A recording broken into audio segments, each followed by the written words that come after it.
Welcome to the 27th week of A Course in Miracles. We've done this for 27 whole weeks, y'all. So thank you so much for joining. Let me start out by just real quick recapping why we are doing this. We are studying this book called A Course in Miracles. It's a book that has been channeled by Jesus through a woman by the name of Helen Schuckman.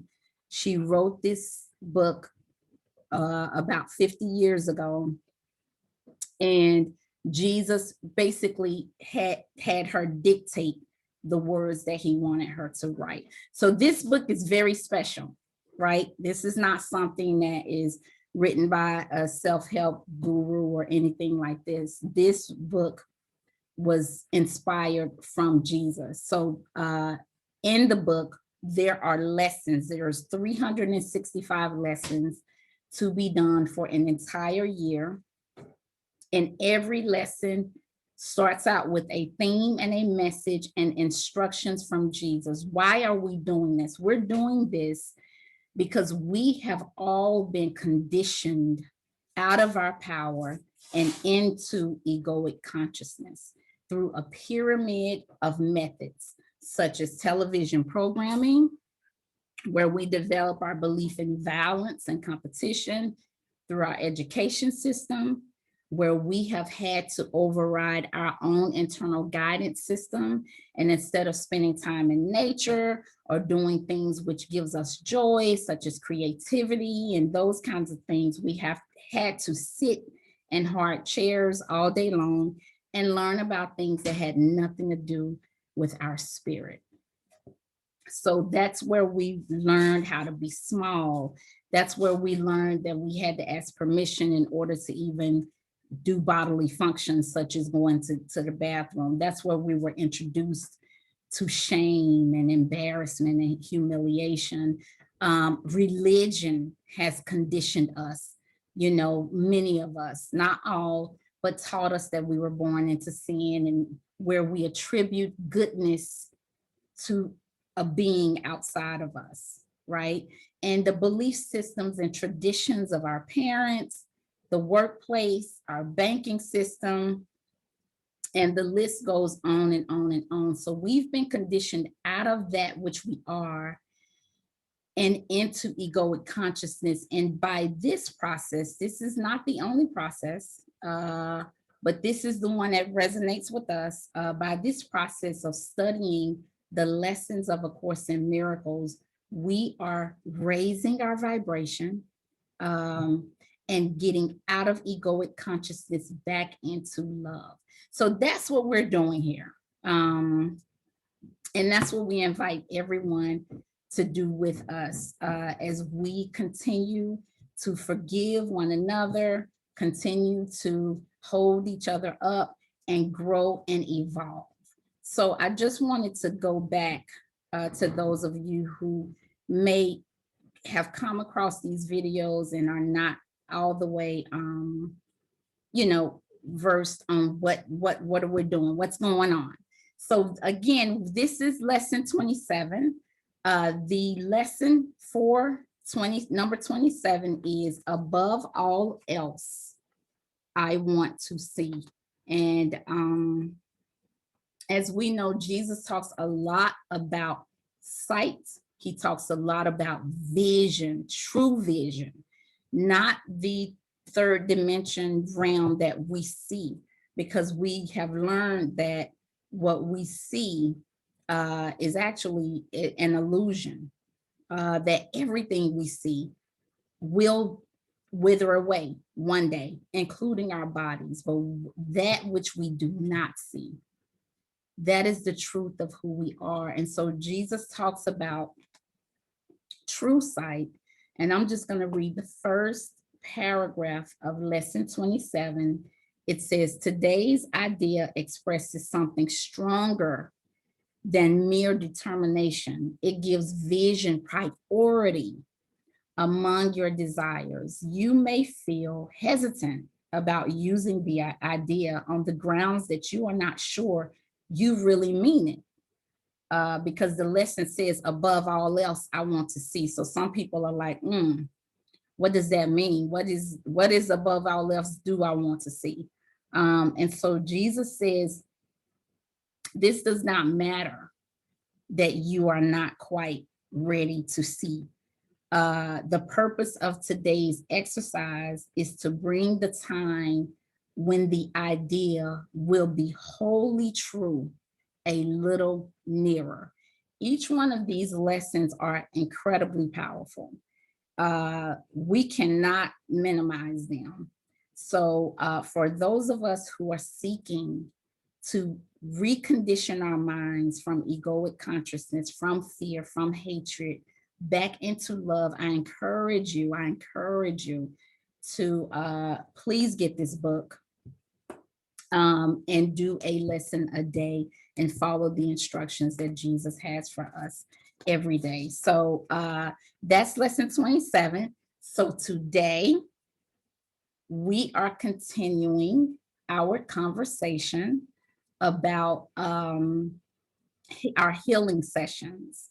We are continuing that conversation, and we are going to continue to talk about Neil Donald Walsh. I know we talked about him last week. We're going to talk about him this week. We're going to talk about that our current situation does not define who we are. Where we are now does not define who we are. It does not sum up who we are. Did you know that your current challenges are gifts, are opportunities for you to create that which you are? Where else would wisdom come from if not experience?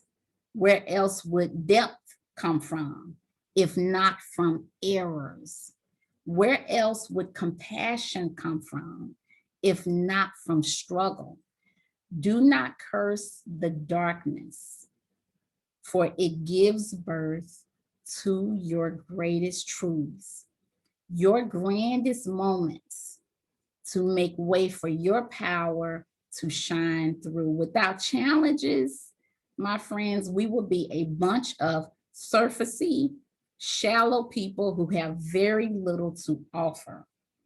Welcome the hard times right now, because there is much that you have to share. God has plans for you.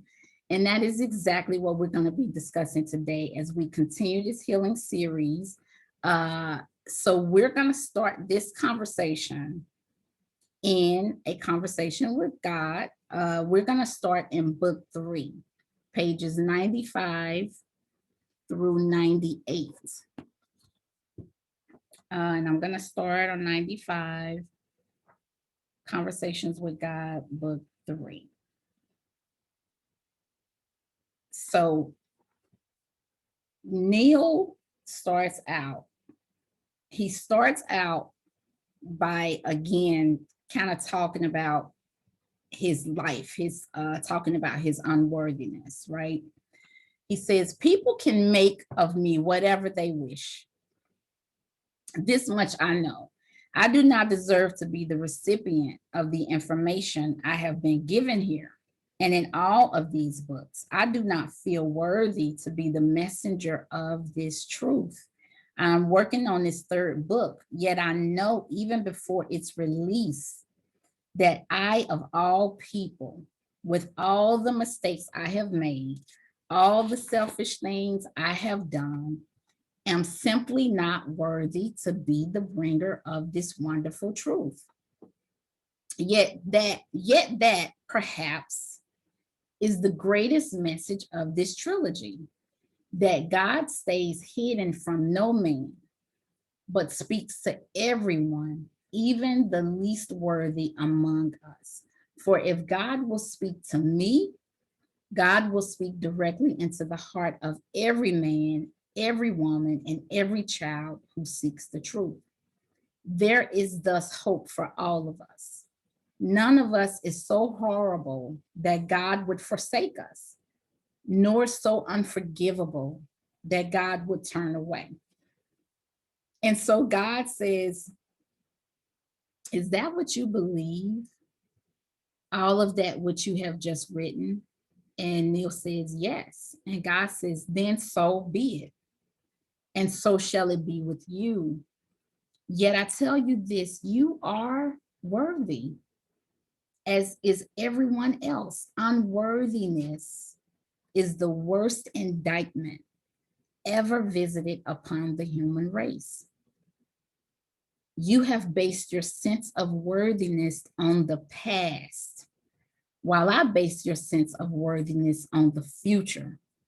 The future, always the future. That is where your life is, not the past, the future. That is where your truth is, not in the past. What you have done is unimportant compared to what you are about to do. How you have erred is insignificant compared to how you are about to create. I forgive your mistakes, all of them. I forgive your misplaced passions, all of them. I forgive your erroneous notions, your misguided understandings, your hurtful actions, your selfish decisions, all of them. Others may not forgive you, but I do. Others may not release you from your guilt, but I do. Others may not let you forget, allow you to go on, become something new, but I do. For I know that you are not what you were, but are and always be what you are now. A sinner can become a saint in 1 minute, in 1 second, in 1 breath. In truth, there's no such thing as a sinner, God is saying, for no one can be sinned against, least of all me. God says, that is why I say that I forgive you. I use the phrase because it is one you seem to understand. In truth, I do not forgive you and will not forgive you ever for anything. I do not have to.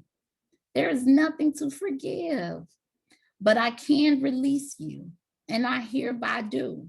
Now, once again, as I have done so often in the past, through the teachings of so many other teachers. And so Neil says, why have we not heard them? Why have we not believed this, your greatest promise? And God says, because you cannot believe in the goodness of God. Forget then about believing in my goodness. Believe instead in simple logic. The reason I have no need to forgive you is that you cannot offend me, nor can I be damaged or destroyed, yet you imagine yourself capable of offending, even damaging me? What an illusion. What a magnificent obsession. You cannot hurt me, nor can I be harmed in any way, for I am the unharmable. And that which cannot be harmed cannot and would not harm another. You understand now the logic behind the truth that I do not condemn, nor shall I punish, nor have I a need to seek retribution. I have no such need, for I have not been and cannot be offended or damaged or hurt in any way. The same is true of you and all others. Though all of you imagine that you can be and have been hurt and damaged and destroyed.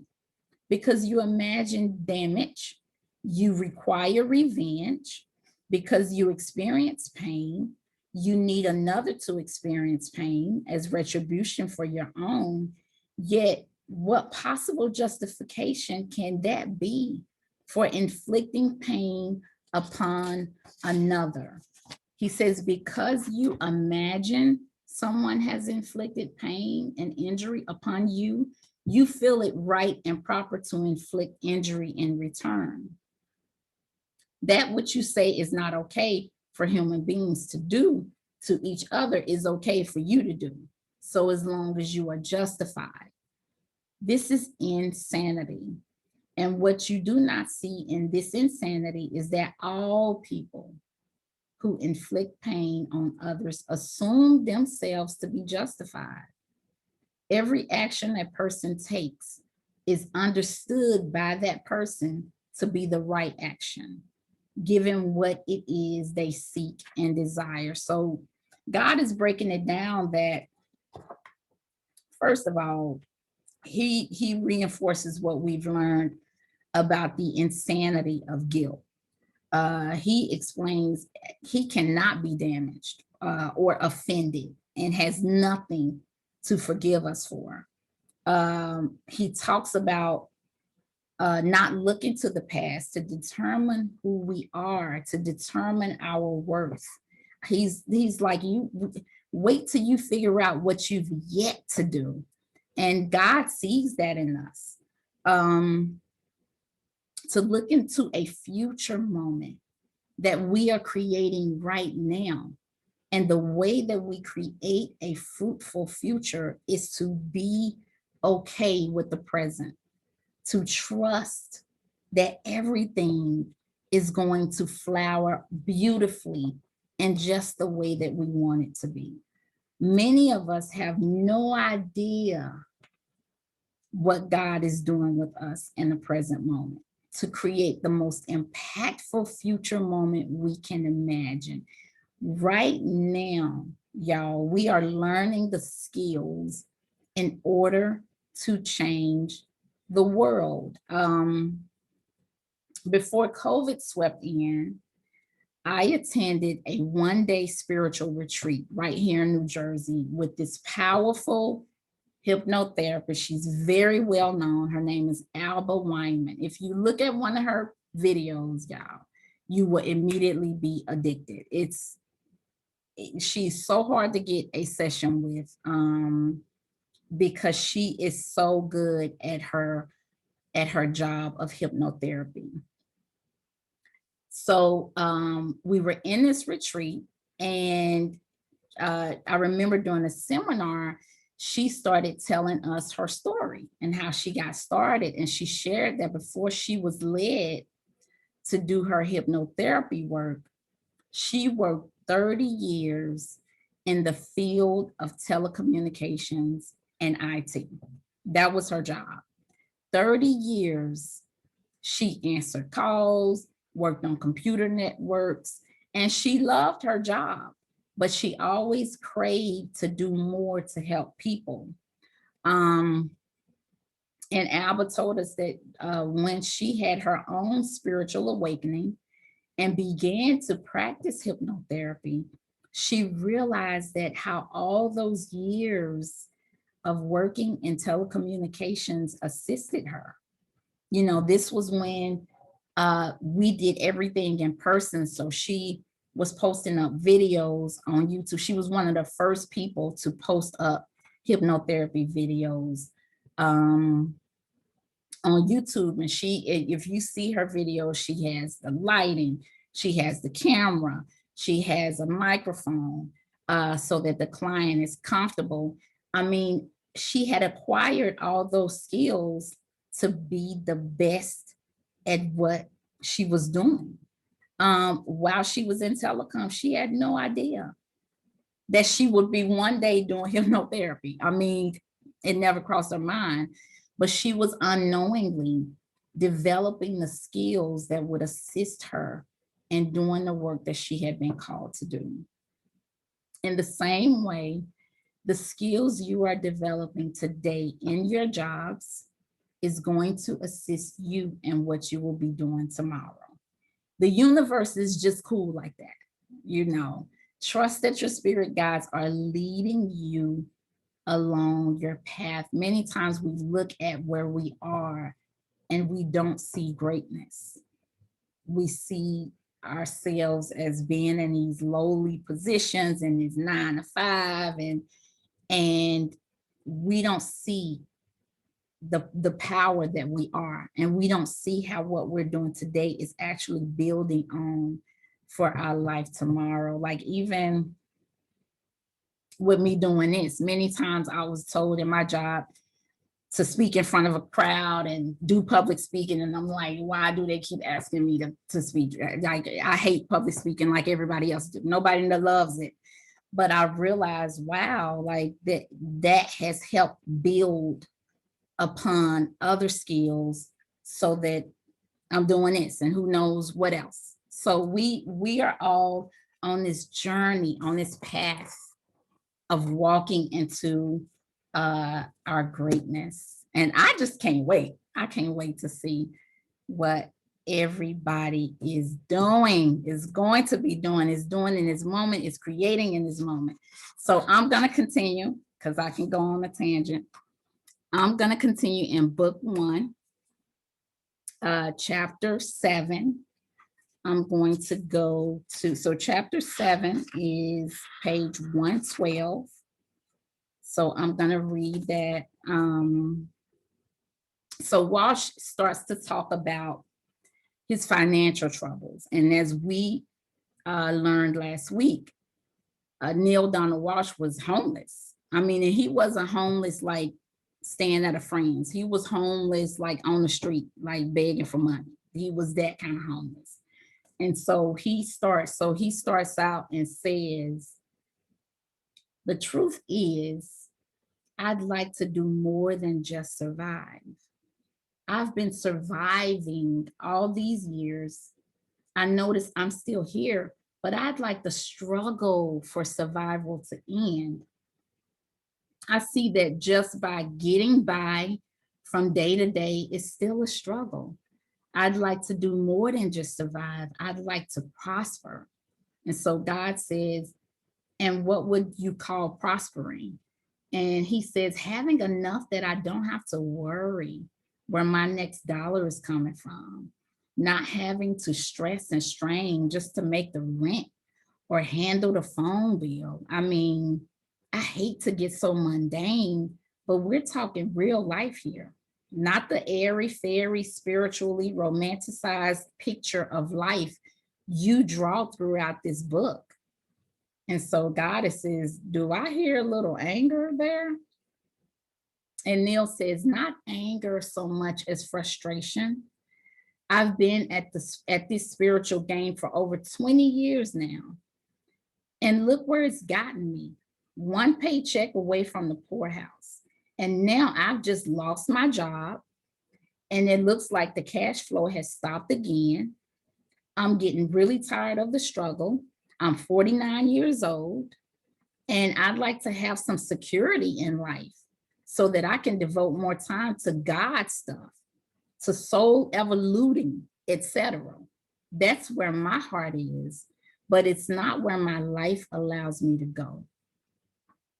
And so God says, well, you've said a mouthful there, and I suspect you're speaking for a whole lot of people when you share that experience.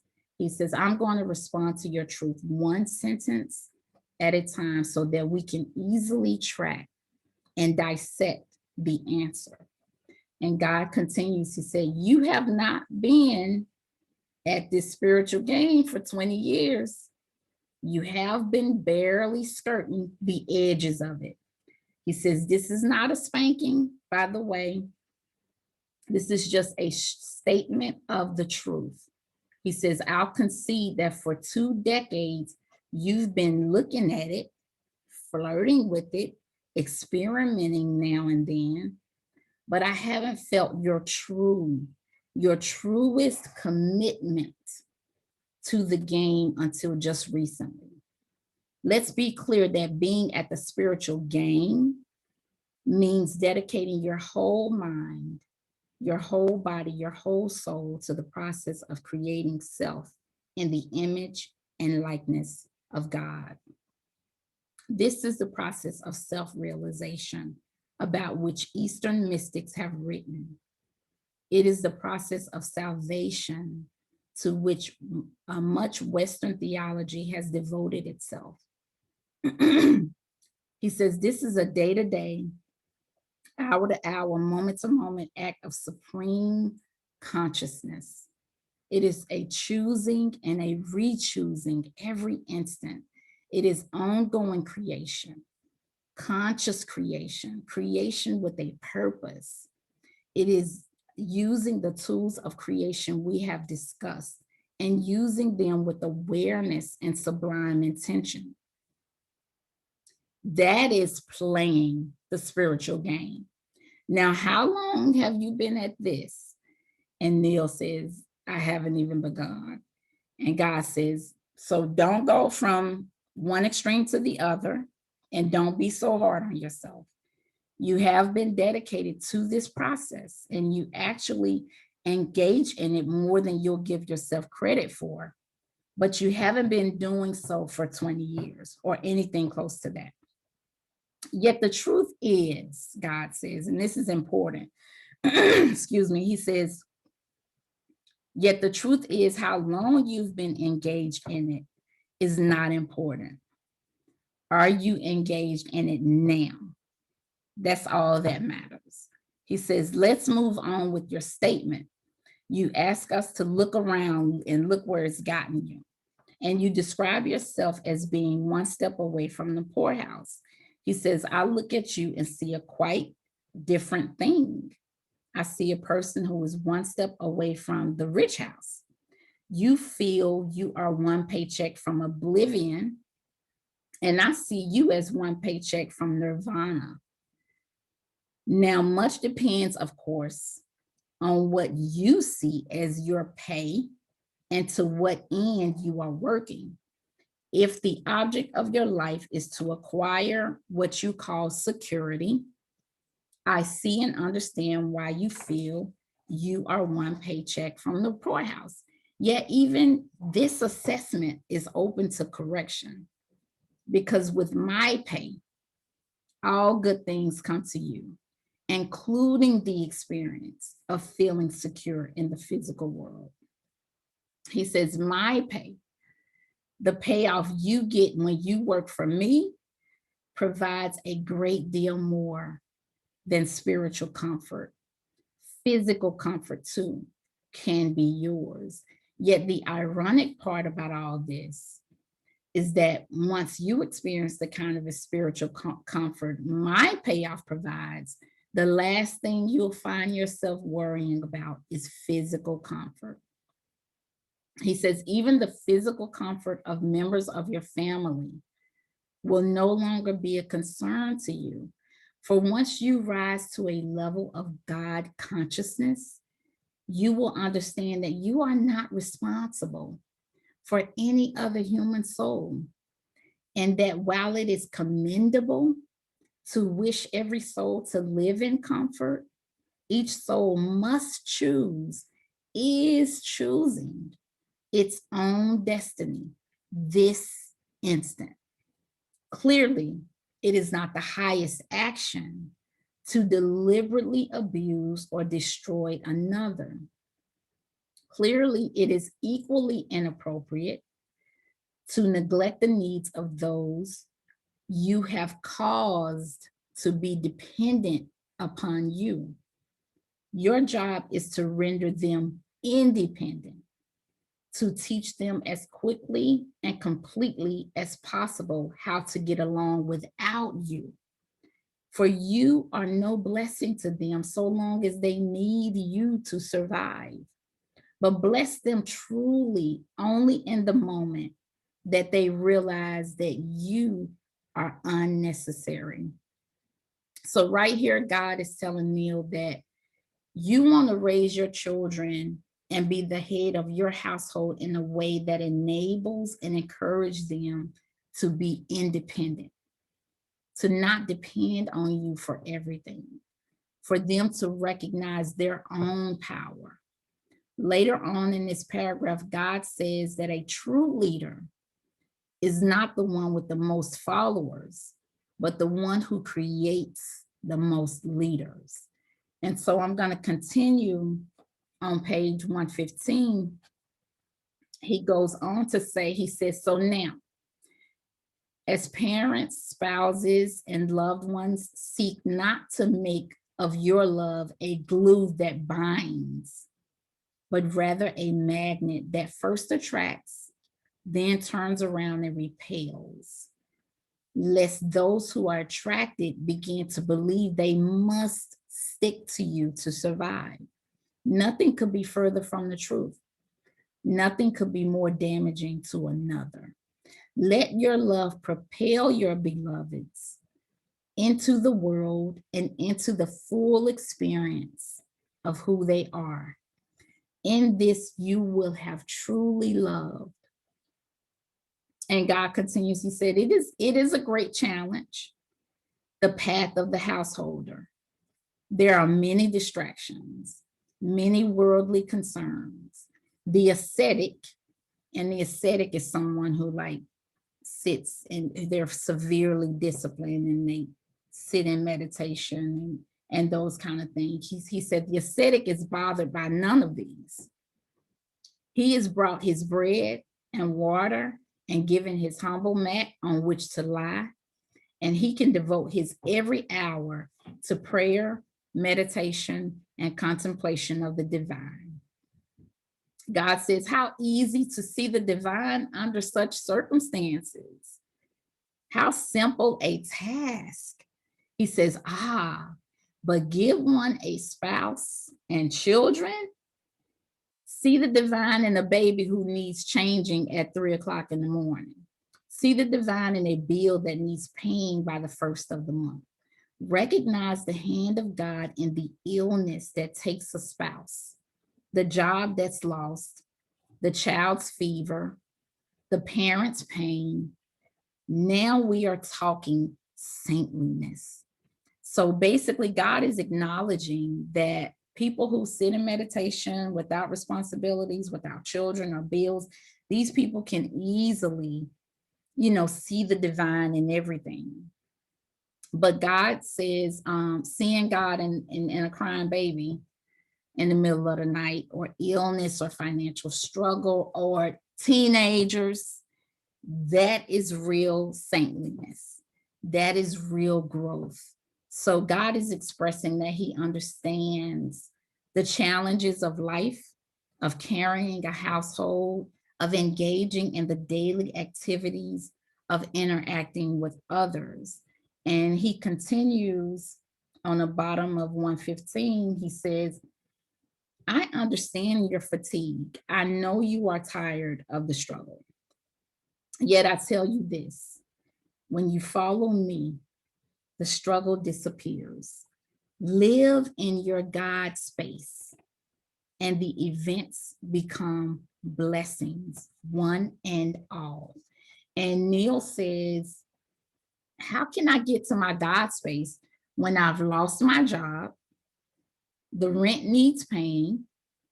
The kids need a dentist. And being in my lofty philosophical space seems the least likely way to solve any of this. And so what God says next is so profound. He says, do not forsake me when you need me the most. He says, now is the hour of your greatest testing. Now is the time of your greatest chance. It is the chance to prove everything that has been written here. And I love when he says that, do not forsake me when you need me the most. And many times we have gotten it wrong. When people say, oh, now that things are tough, now you want to go to God. You weren't praying to God when you had it going on, when you had everything you wanted. That statement is a lie of the ego. This is a ploy to keep us away from our Father, to keep us away from our source. When things are tough, God says, do not forsake him. Go to God, tell him your struggles, cry out to your creator. Do not allow your ego or anyone else to talk you out of going to the only entity, the only being that will give you the solution. After you cry out to God, Grow quiet so that you may hear his voice. Don't let the ego keep you away from your source. And that's something that just came right to me when I heard that. So don't let that voice keep you away. So so then God continues, he says, when I say don't forsake me, I sound like that needy, neurotic God we talked about, but I'm not.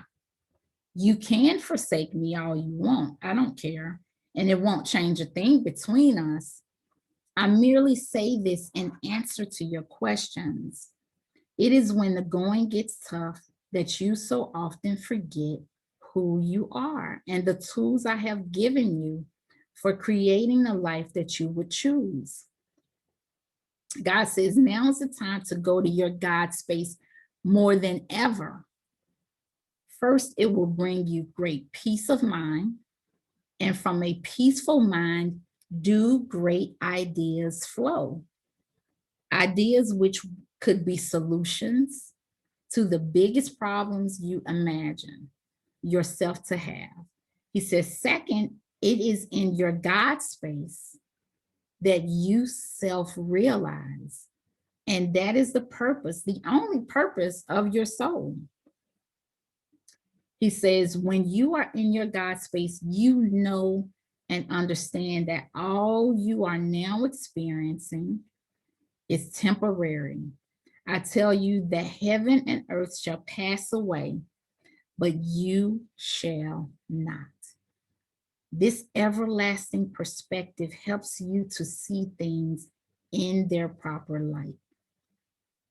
You can define these present conditions and circumstances as what they truly are. He says, temporary and temporal. You may then use them as tools, for that is what they are, temporary, temporal tools in the creation of present experience. And then God continues to break it down. He says, just who do you think you are in relationship to the experience called lose a job? Who do you think you are? And perhaps more to the point, who do you think I am? Do you imagine this is too big a problem for me to solve?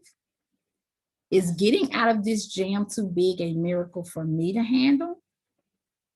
I understand that you may think it's too big for you to handle, even with all the tools I have given you. But do you really think it's too big for me? He's asking Neil. And so Neil says, I know intellectually that no job is too big for God, but emotionally, I guess I can't be sure, not whether you can handle it, but whether you will.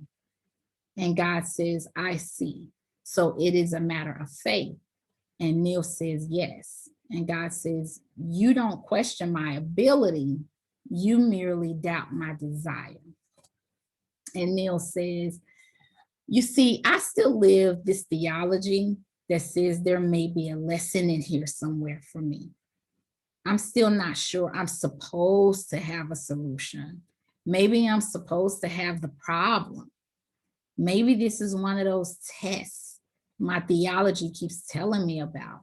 So I worry that this problem may not be solved, that this is one of those, you're going to let me hang in here with that kind of stuff. And God says, perhaps this is a good time to go over once more how it is that I interact with you, because you think it is a question of my desire. And I'm telling you, it's a question of yours. God says, I want for you what you want for you, nothing more, nothing less.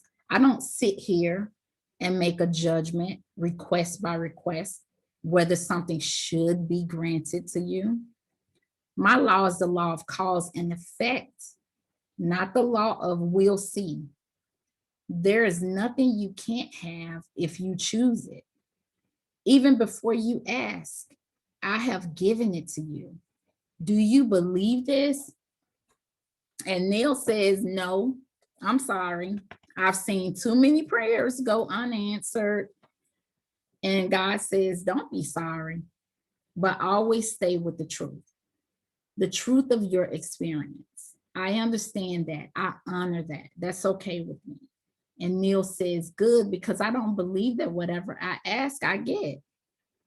My life has not been a testimony to that. In fact, I rarely get what I ask for. He says, when I do, I consider myself damned lucky. And God says, that's an interesting choice of words.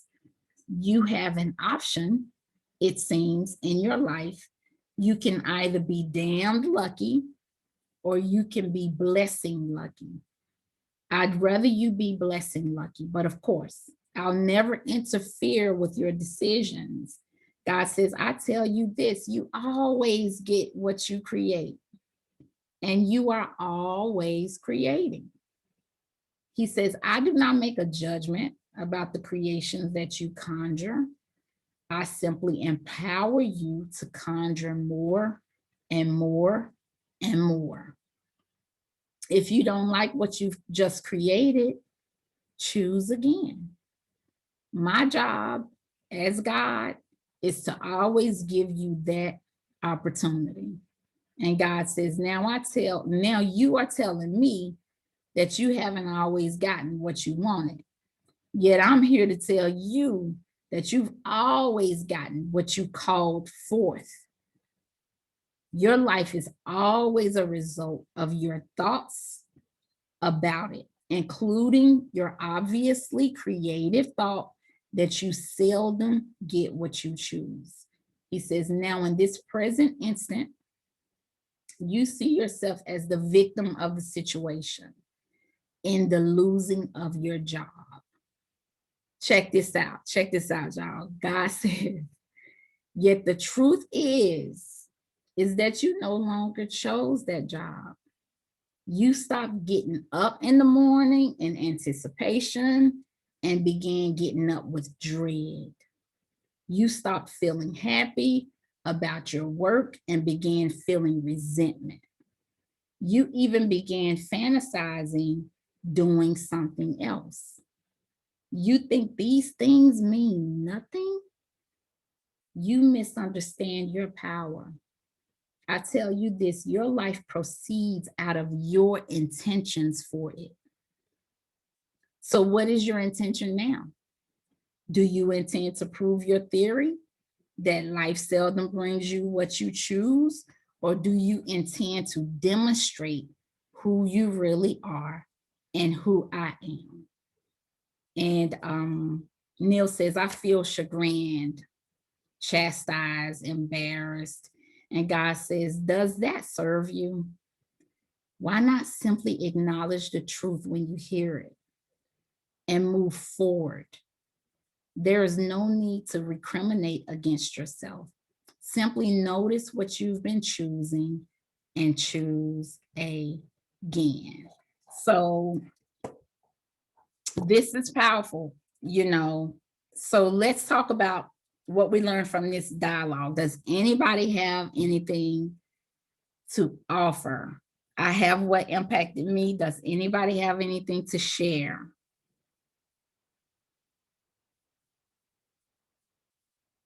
Of course, God is telling Neil, you get everything you want. You say you don't get anything you choose that you create, you get everything that you choose and create. What y'all think about that? How many people were surprised by that?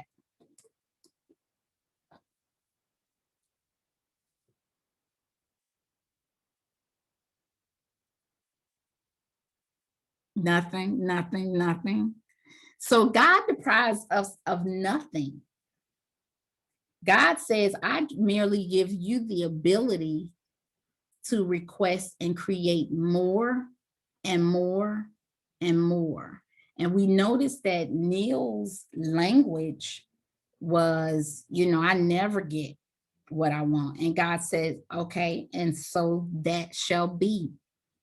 And so we have not been taught many, many, many, many things, y'all. We have purposely had things be withheld from us. And so we, instead of learning, I talked about school being one realm, one form of conditioning, right? How we sit and we learn things. Many times we learn about wars, which what does that do for us energetically? We learn things that do nothing for us spiritually. What if the school system was different? What if we sent our kids to school and they learned about compassion? They learned about the power of their words. They learned about how we create. And if you have created something that you don't like, that you simply create something different. What if we reared our children in such a way to be intelligent about that which we are?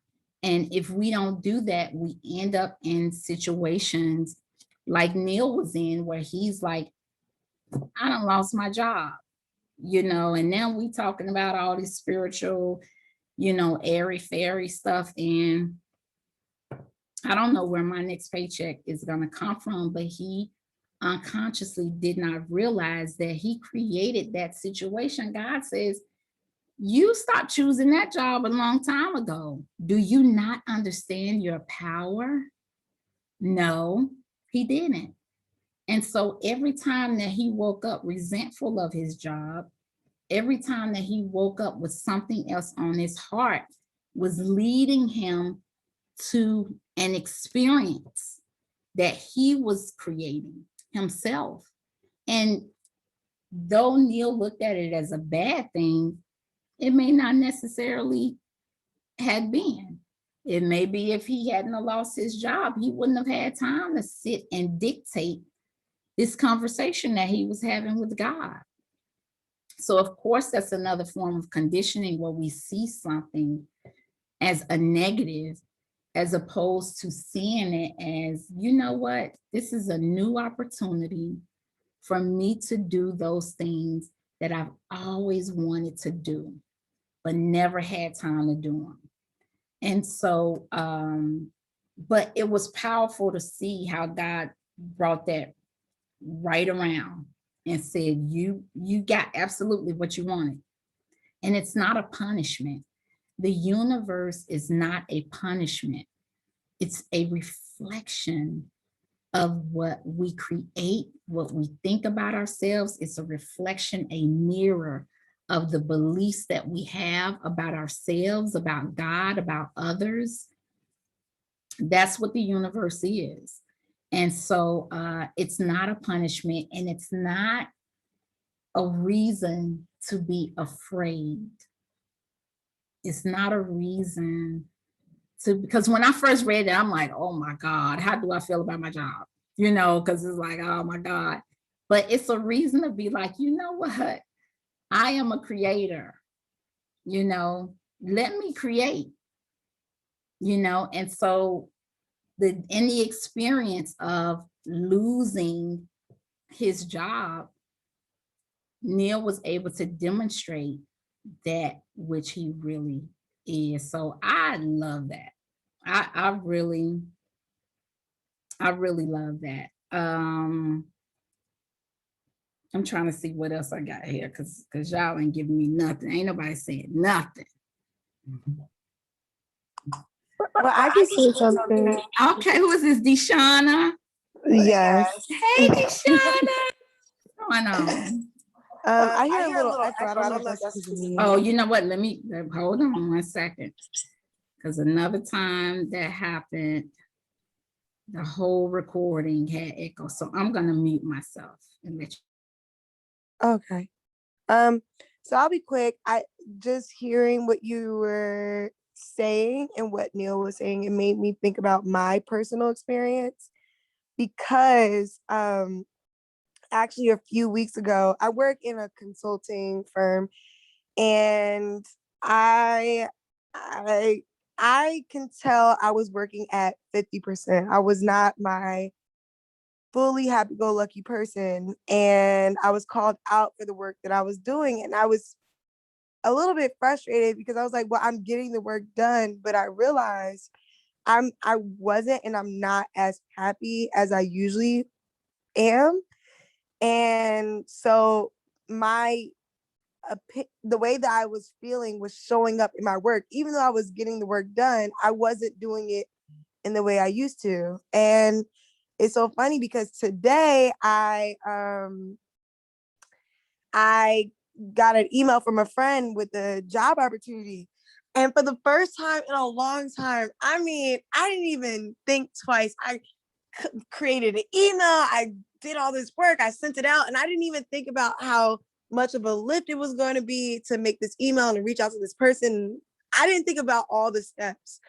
And I was just so excited about this new opportunity. And it made me think about how in my day-to-day work, I think about everything as if it is a burden. And then when I applied to this new job, even though they said they already filled the position, I just felt the difference in myself. And I am just being now aware of what I could create with my emotions, with how I feel.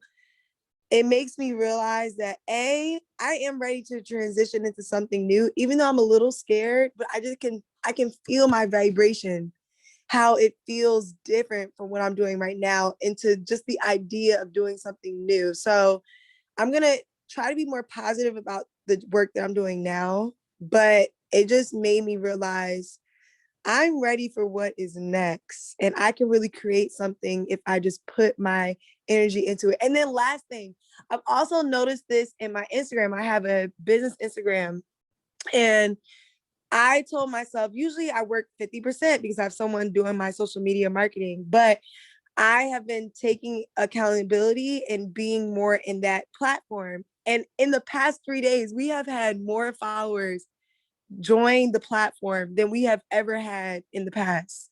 And I think it's because when I am present, when my energy is focused, when I'm fully 100% in like dedicated to the goal, I see the results. So I just wanted to share that. Deshauna, that is beautiful. I personally am excited about that because I know how long you have been looking for something. That is amazing. And you have created this opportunity. I'm so happy for you. And that is so true. That is so true. You stop liking it. You stop, you stop enjoying it. And even with the social media, you're bringing forth this energy of inspiration. See how powerful we are. Thank you so much for sharing that. That is so exciting. I know how long you've been trying to find a job. Find something different. Now you have new energy. You bring it new life. I love it. I love it. I love it. I love it. Thank you. Yes. Does anybody have anything else to share? If not, we will go into. I think I can share. Oh, hi, Edwin. This is Kevin. Oh, Kevin. Hey, Kevin. Yes. Please share. I think I hear echo. I'm gonna mute myself. Okay, so probably every bit of 15, 17 years ago, working where I work now, I used to imagine how different things would be if I were in charge. And I didn't know at the time that I was speaking that into existence. I didn't know at the time that God had put me right there for that purpose. And I'll fast forward to today. And today I am in charge, the superintendent of the facility. And it just speaks to the lesson that you taught today about your perspective, how you approach things. And I was talking to somebody today at work and saying to them that, it's not every day, but some days on the way to work, I make a conscious decision to have a great day. And it always works out. It always works out. So that's my 2 cents. I love it. Thank you. Oh my gosh. Yeah, and I love that. You know what? I'm going to start implementing that. Making an intention to having a good day. Just that one, the power of that one intention. I love that. And congratulations. Look at us. Look at us. Go, God. I love it. Anybody else? Miata says, yes, I love that. And Ebony says, I know that's right. Have a great day on purpose. I love it. So you're welcome. You're welcome, Kevin. Hey, who is this? That was that. Hey, Edwin, I'm gonna mute myself. You have something to share? Yeah, I mean, I heard the conversation of the day as much as I try to get it. I just got back from class. But I was hearing you talk about, noticing or acknowledging when you have everything you need, or when God tells you you have everything you need. Like, I mean, all you gotta do is ask, and anything can be granted. I had somebody ask me today, they asked me, like, am I happy with my current situation? And I didn't say yes, but what I did say was, I'm thankful. And, I'm still battling certain things with myself, dealing with what I need versus what I want.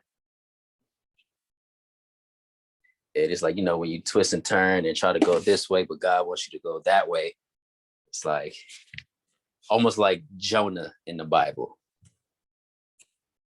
It's like the places where I need to be it's evident that I need to be here. I need to be there. But then there's places that I really rather would be. And, that's been kind of like my battle these days, but I'm staying focused. So I'm not trying to get caught up in the things that I want versus, me just being thankful for the things that I need and the things that are here and trying to take full advantage of that.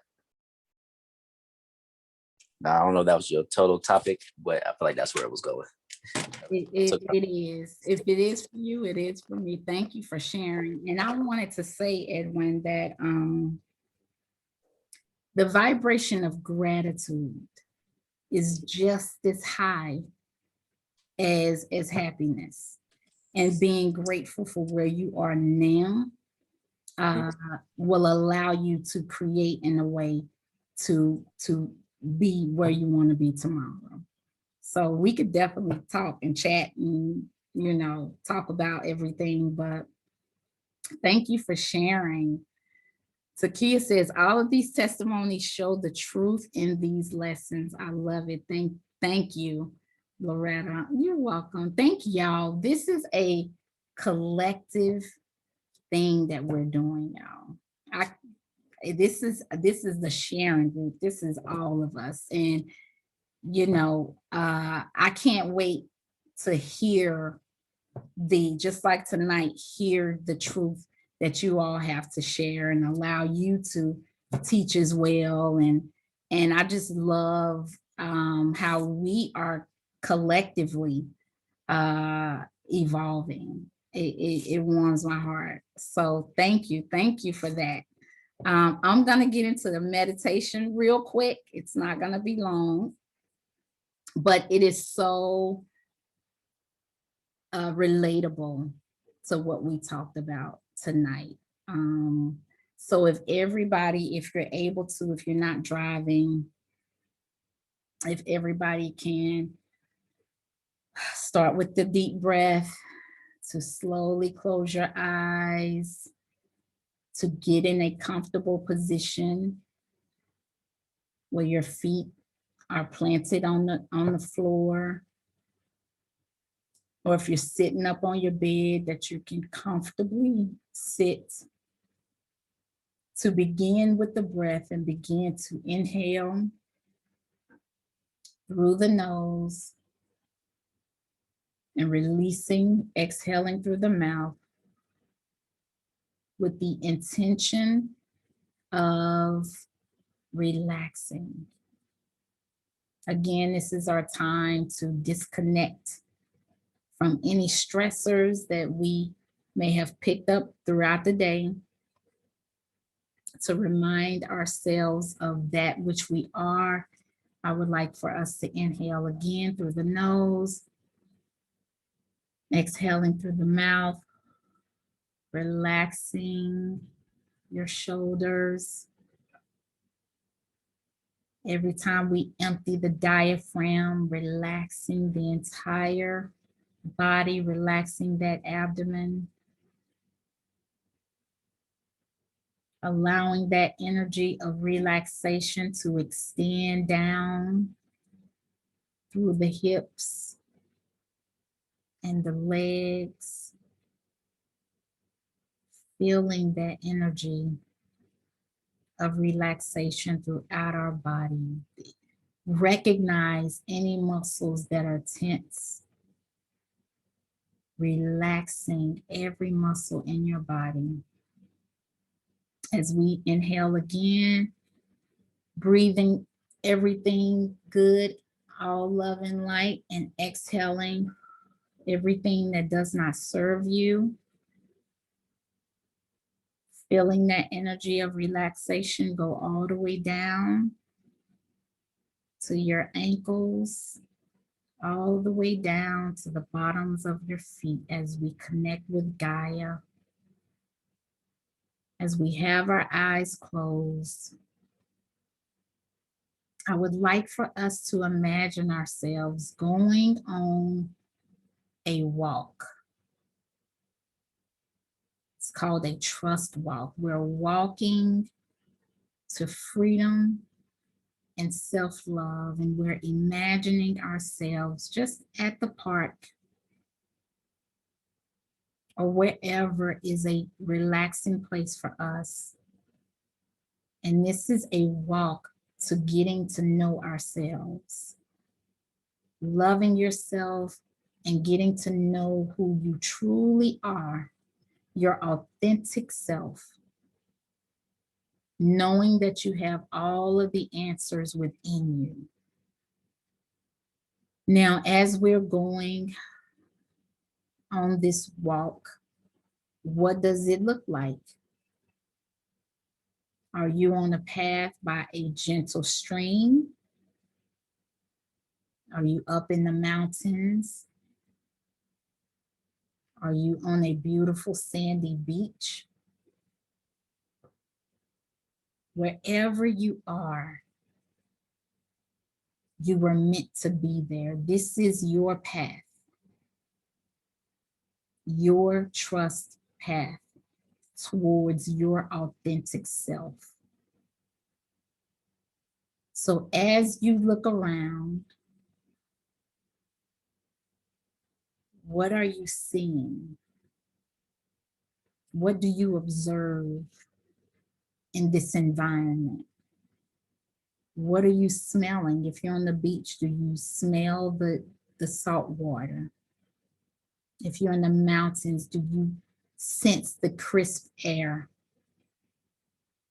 How do you feel? Go within and check out how you feel as you are going along your journey, your path on this walk. Know that within you is the real you, waiting for you to fully emerge with the real authentic you, your higher self.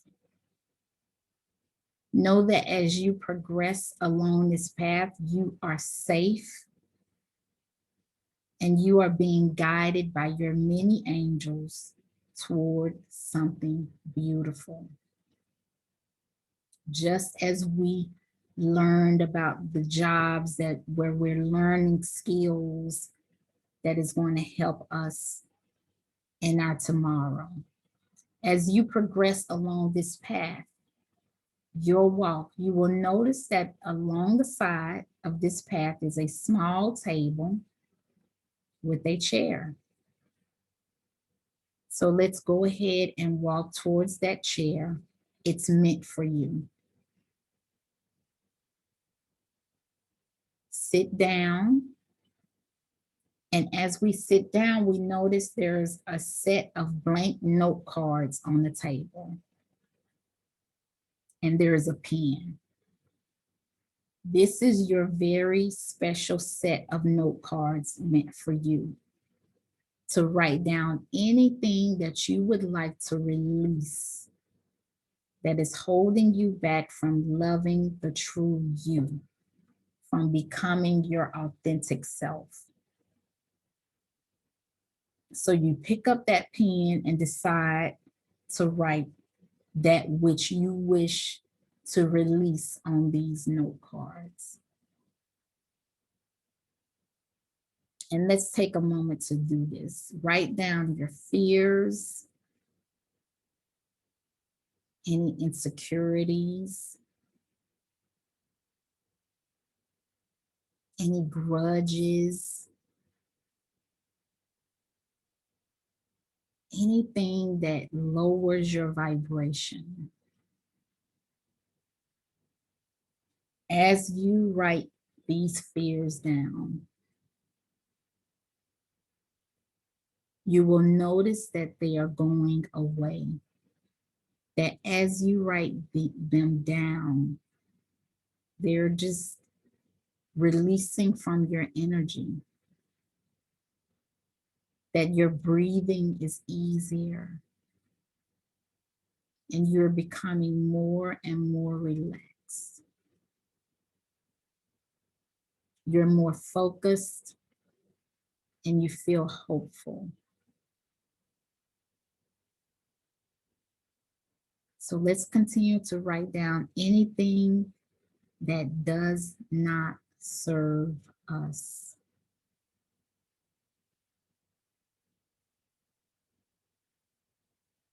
Anything that does not serve you, that thorn in your side.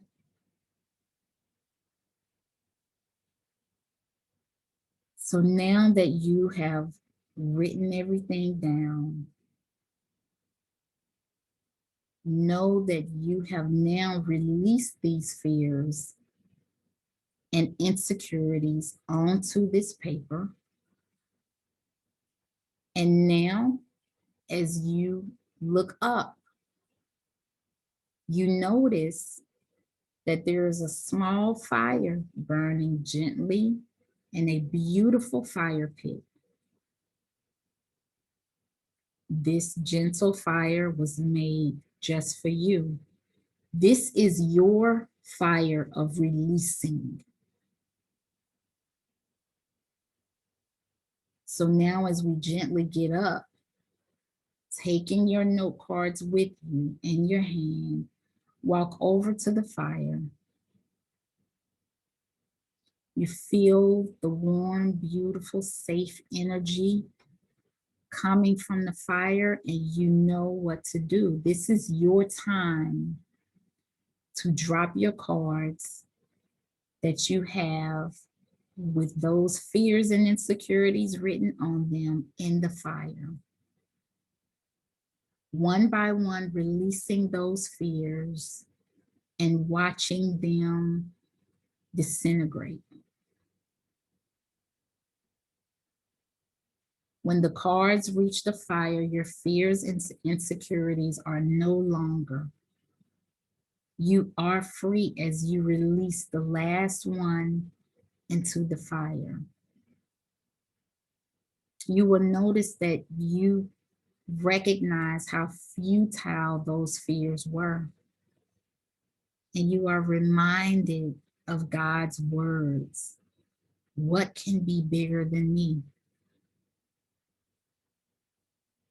So as you realize that you are being released from those fears, you feel a sense of pure wholeness, for you know that you have become completely transformed.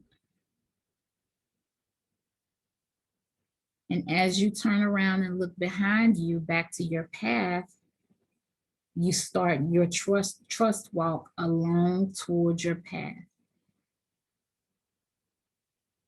And as you move forward, you feel a sense of pure joy in your heart, release, freedom. You feel light, you feel hopeful, You have a knowing within you. You feel as if you've just dropped a ton of bricks and you just watched them burn in the fire. You know that just around the corner or over the hill is your newfound freedom. And you wonder, what does this look like?